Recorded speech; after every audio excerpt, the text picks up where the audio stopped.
You are in a park area. There's not supposed to be any of the destruction of the property as far as the trees and all. And you can see where they've had numerous trees cut down around here.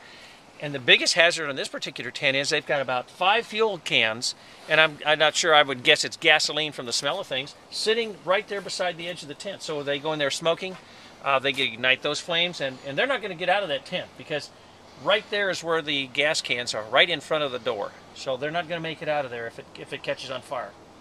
And you can see the beer cans and everything else is kind of strewn around here. It looks as though they've started fires in different areas. And the problem we've had in other areas that I've talked about is there's muskeg in this particular area. And they'll start a fire, it'll get down in the muskeg, and then it'll travel a mile or so down the road, and then it'll pop up somewhere else. And if it pops up near a house and starts a fire in the woods, it could start the fire that they're concerned about in the city of Anchorage, sweeping through the hillside. All right.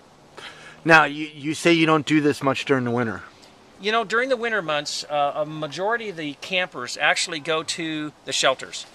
The ones that are the hardcore drinkers that don't want to abide by the rules of no drinking and you have to come in sober, choose to live out here.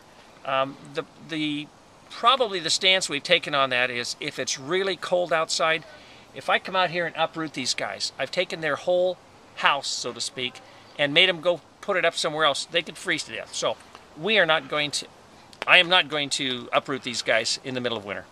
Now, it's getting to be springtime. It's starting to time to start rousting them around and getting them thinking about going somewhere else. There's plenty of social services out there for them, but they're obviously choosing not to take that. Yeah. They want to drink.